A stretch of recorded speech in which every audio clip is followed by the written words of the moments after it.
Assalamualaikum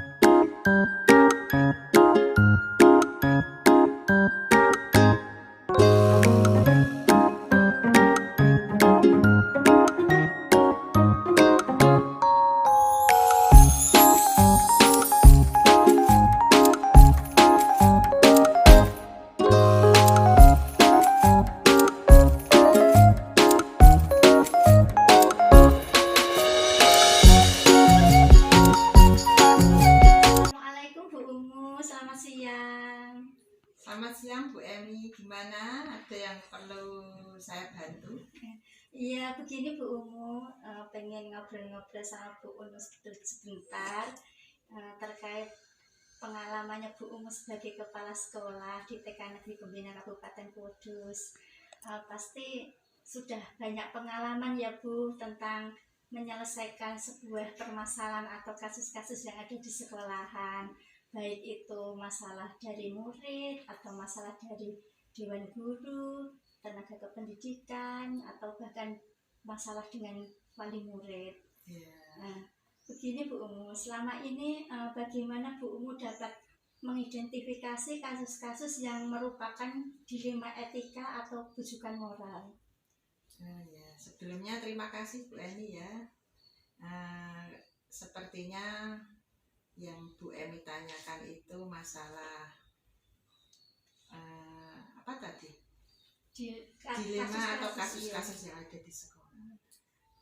Untuk mengawali hal tersebut, di tiap lembaga itu kan ada istilahnya peraturan, ada SOP yang harus disepakati dan itu juga harus ditaati, di mana kesepakatan tersebut ataupun aturan tersebut itu sebelumnya sudah disampaikan di awal kepada seluruh anggota lembaga.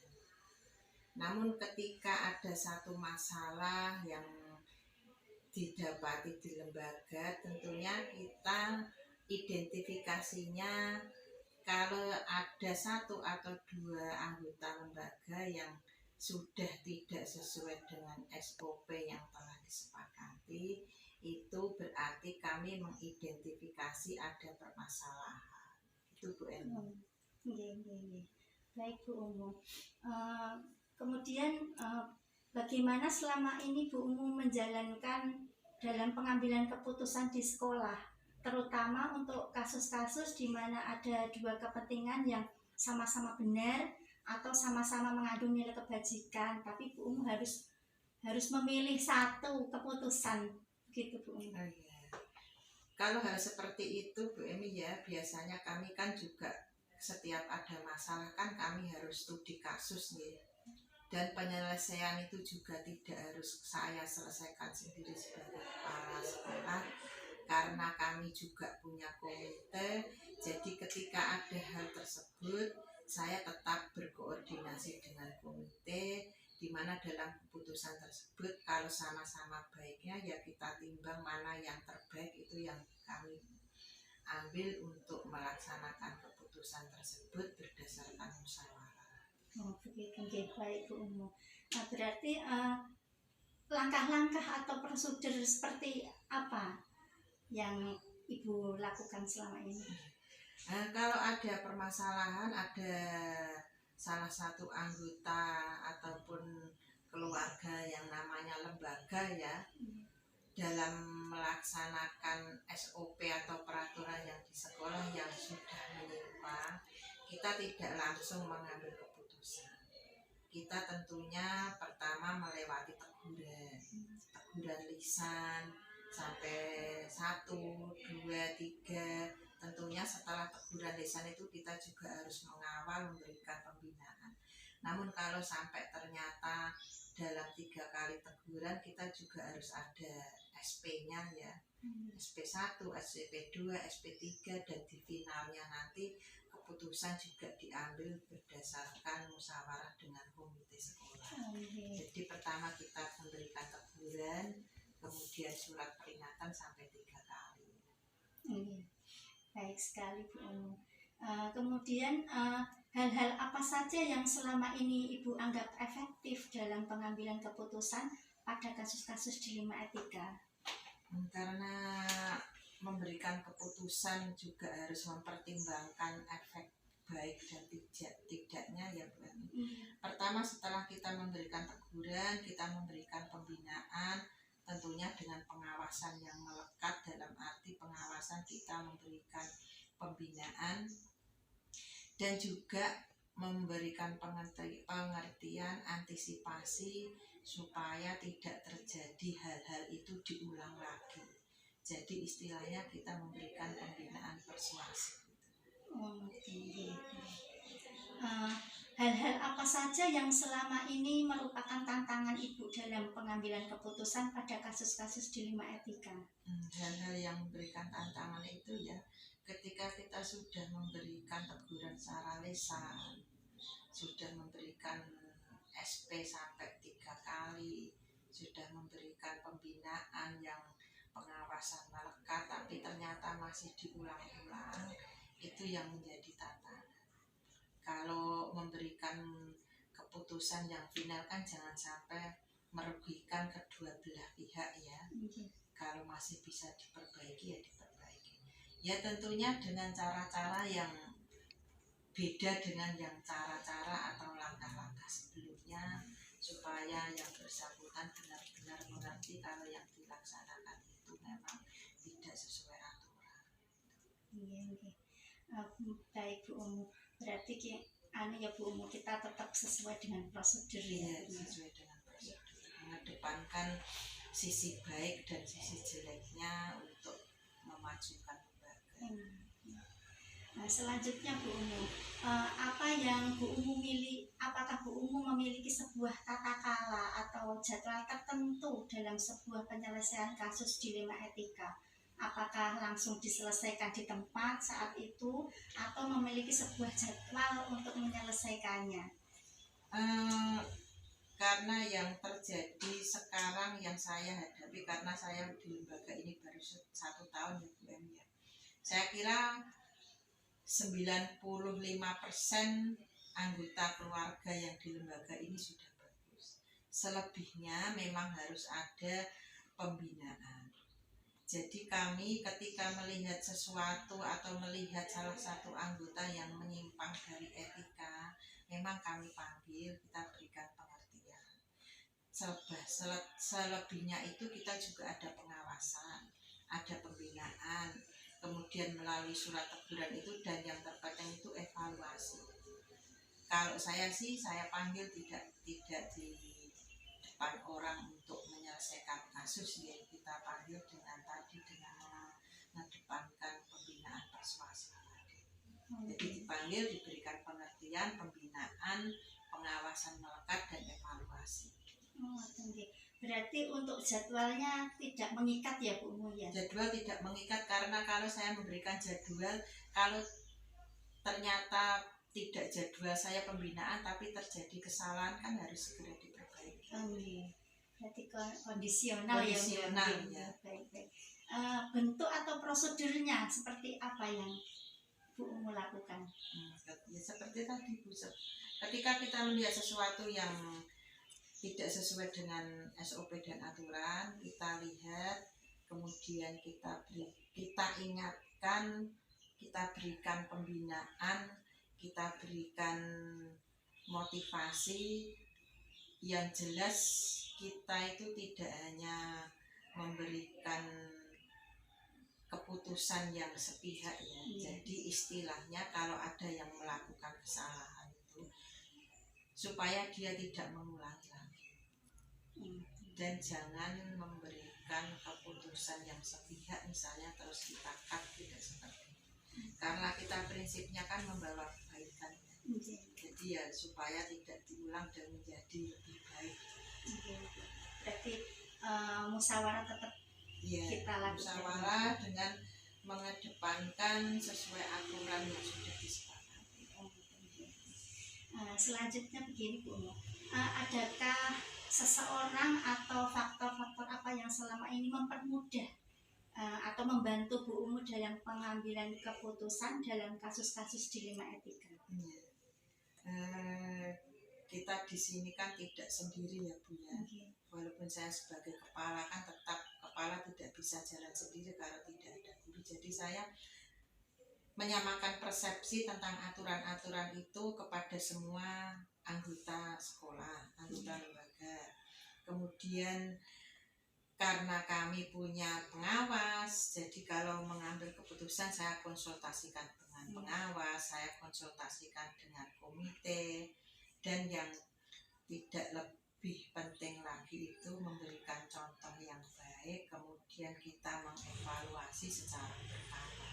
Kalau ada evaluasi secara berkala, ketika suatu saat ada hal sekecil apapun yang tidak sesuai dengan aturan, kita bisa memberikan teguran lebih awal. Jadi intinya yang membantu saya guru senior yang ada di sini, kemudian pengawas, kemudian komite sekolah.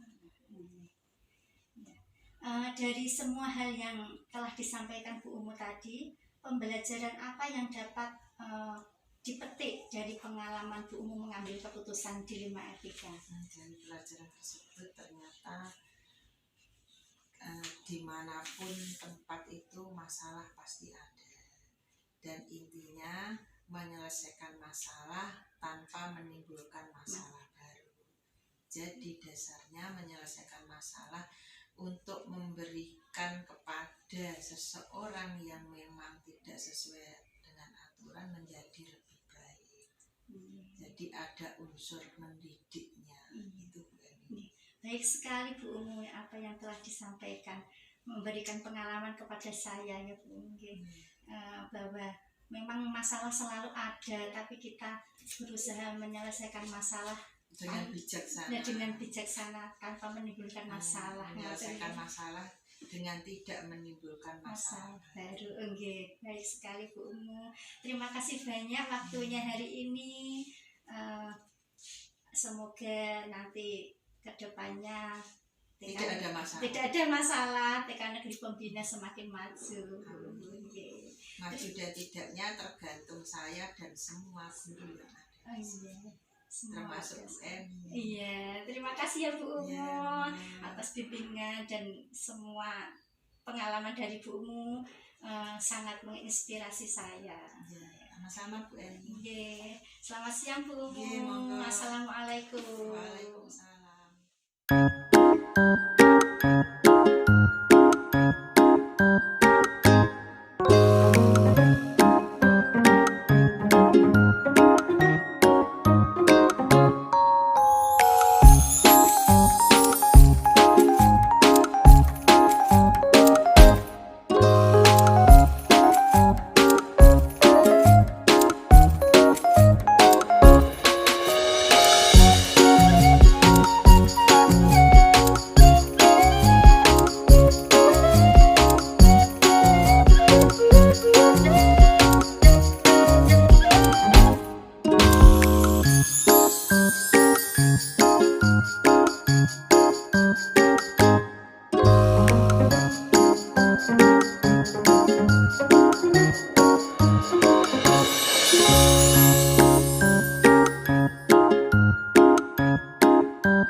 Waalaikumsalam Bu Emi, selamat siang juga. Maaf ini mau mengganggu waktunya sebentar, mau ngobrol-ngobrol sama Bu Eti. Gini Bu Eti, ini kaitannya sama pengalaman Bu Eti sebagai kepala sekolah di TKIT Rumah Pintar terkait dengan penyelesaian kasus atau masalah. Pasti setiap lembaga pernah ya Bu Eti ya mengalami sebuah masalah. Nah, selama ini bagaimana Bu Eti dapat mengidentifikasi kasus-kasus yang merupakan dilema etika atau kejujuran moral?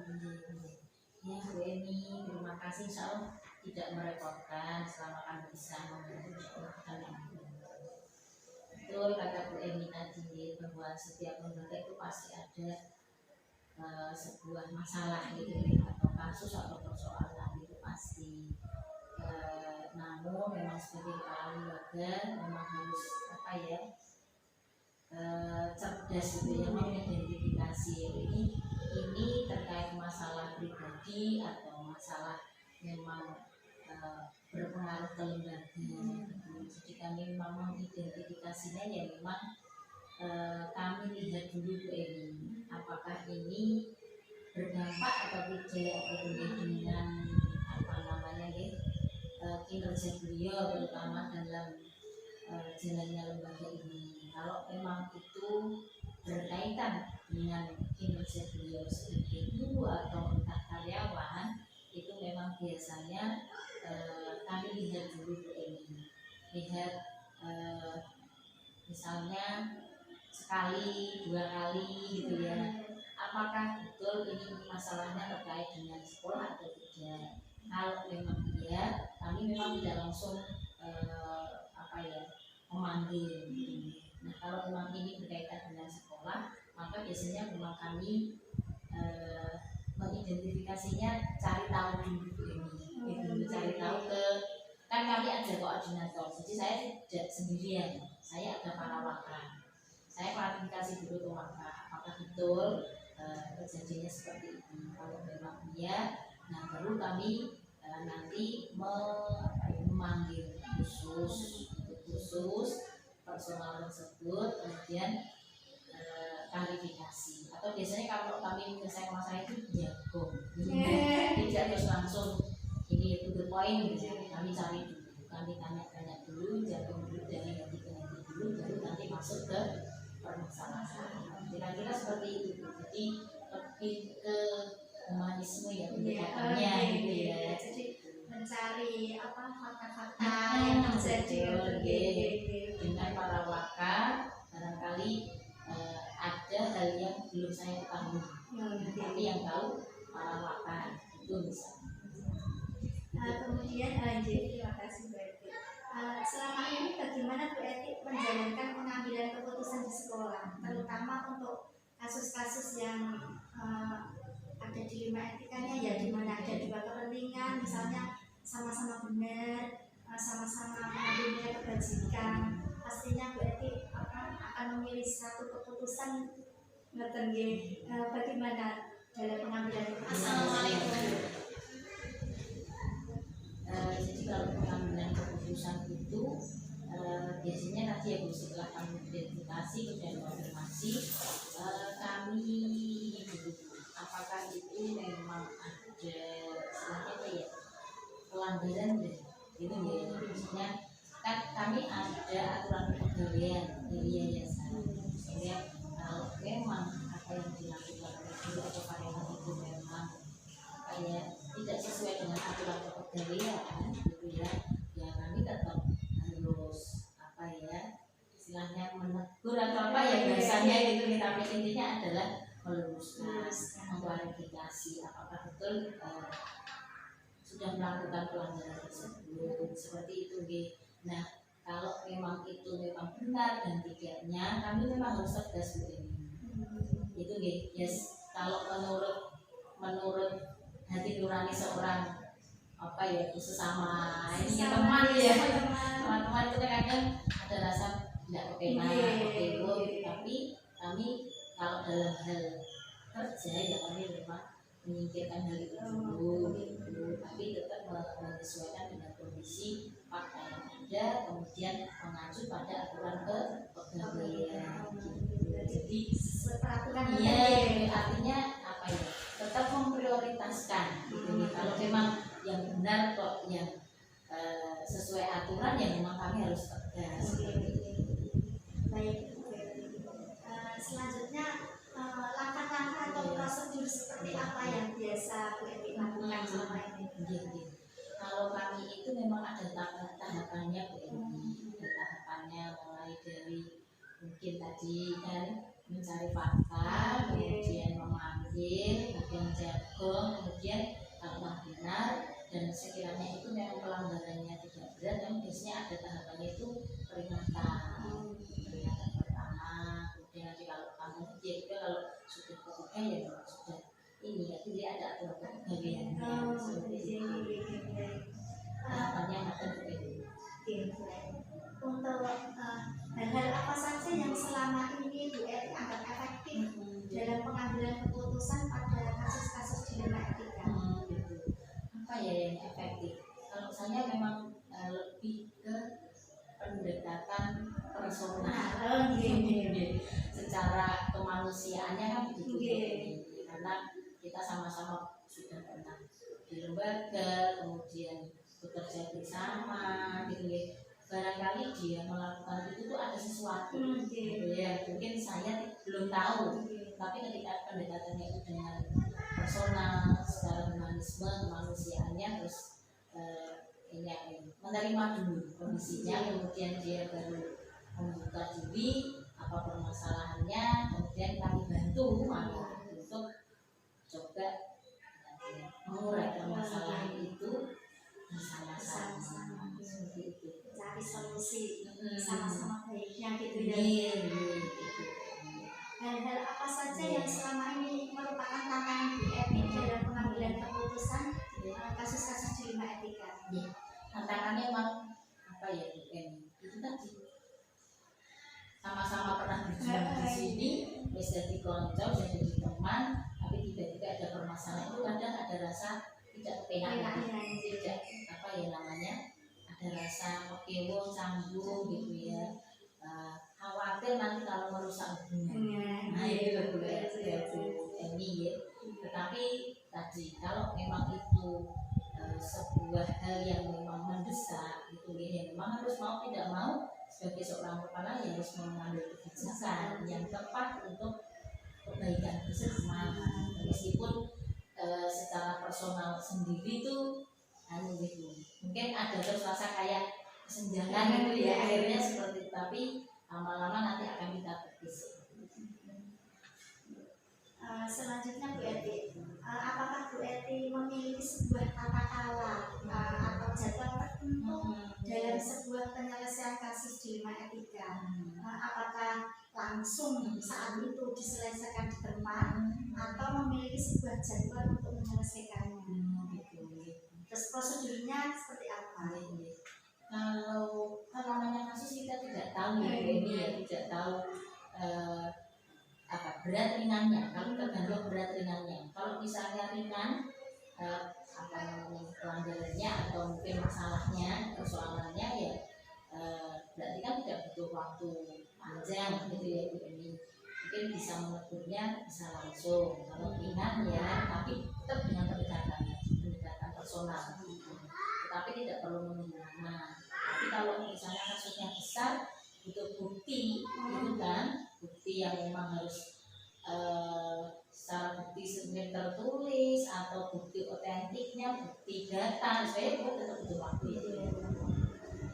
Seperti itu ya, kami tetap butuh jangka waktu. Tapi kan tadi itu Bu Eni, kami ada prosedur tingkatannya tadi. Diingatkan dulu SP1, SP2 seperti itu gitu ya. Nah itu tahapannya. Nah, kemudian kalau apa ya, kalau kami itu kan biasanya begini Bu Eni, ada penilaian pegawai yang ada di UBK itu sudah rutin, sudah berkala kami lakukan, sehingga dari penilaian itu kan akan terlihat ya bagaimana kinerja, sehingga tidak sampai terjadi kasus yang sampai besar benar gitu, karena kan tidak ada penilaian yang kami lakukan secara berkala. Seperti itu. Terima kasih Bu Iya, Eti. sama-sama. Kemudian untuk ini Bu Eti, ada seseorang atau faktor apa yang selama ini mempermudah atau membantu Bu Eti dalam pengambilan keputusan dalam kasus-kasus dilema etika? Gitu deh. Pasti harus ada bantuan orang lain ya, gitu. Iya, Karena kan kadang tadi saya sampaikan ada rasa kepo, nggak mentolong, nggak tega menyampaikan, tetap butuh orang lain, gitu ya. Nah, orang lain itu biasanya kami adalah yayasan, yayasan di bidang pendidikannya itu sebaiknya seperti apa kalau memang itu kok kami sebagai kepala sekolah tidak apa tadi bahasanya ini, tidak tega menyampaikan, nah, dari pihak yayasan nanti yang akan menyampaikan atau apa ya, konfirmasi dan sebagainya. Seperti itu kita butuh orang lain. Tapi alhamdulillah selama ini sih tidak sampai seperti itu. Dari semua hal yang telah disampaikan Bu Eti tadi ya, pembelajaran apa yang dapat dipetik dari pengalaman Bu Eti mengambil keputusan dilema etika? Yang jelas pengalamannya, hikmahnya banyak ya. Terutama saya sebagai kepala itu jadi lebih dewasa, pastinya lebih dewasa, kemudian lebih cerdas lagi ketika mengambil sebuah keputusan. Harus dipikir secara komprehensif gitu ya, karena ini nanti akan berdampak kepada siapa saja. Kemudian ketika mengambil keputusan itu tidak murni memakai hati ada rasa apa ya, kasihan dan sebagainya, enggak, tapi kita tetap sesuai kebutuhan. Artinya adalah adil gitu. Adilnya itu kan seperti itu, sesuai kebutuhan. Tidak semua orang diperlakukan sama, tergantung masalah masing-masing. Jadi tidak karena pekewo, tapi karena ini adalah sebuah lembaga yang harus ditegakkan ketika ada permasalahan harus segera diselesaikan. Meskipun itu kadang berat, aneh negur, aneh peringatkan, terus itu ada rasa tegang. Tapi kami tetap seperti itu. Berarti intinya untuk kebaikan bersama baik sekali apa yang disampaikan Bu Eti. Menambah pengalaman saya Bu Eti. Sama-sama Bu. Terima kasih banyak atas waktunya. Sama-sama Bu Eti. Saya mendapat pengalaman inspirasi dari Bu Eti sebagai kepala sekolah yang memang harus mengambil keputusan yang cerdas gitu ya Bu, untuk kepentingan bersama. Karena adil itu tidak mudah Bu Eni. Adil itu kan tidak semua orang bisa menempatkan. Saya pun juga berusaha untuk bisa adil, itu juga sulit Bu Eni. Tapi ya dengan banyaknya pengalaman kasus itu kita jadi belajar. Mungkin semoga pengalaman ini bisa diamalkan, bisa dipakai kalau yang baik ya Bu Eni, gitu ya. Dipakai mungkin untuk pengalaman Bu Eni. Kedepannya untuk di lembaga Bu Eni monggo untuk kebaikan bersama, sama-sama berada di sebuah lembaga pendidikan. Terima kasih banyak waktunya Bu Eti. Mohon maaf telah mengganggu waktunya. Selamat siang, assalamualaikum Bu Eti. Waalaikumsalam warahmatullahi wabarakatuh.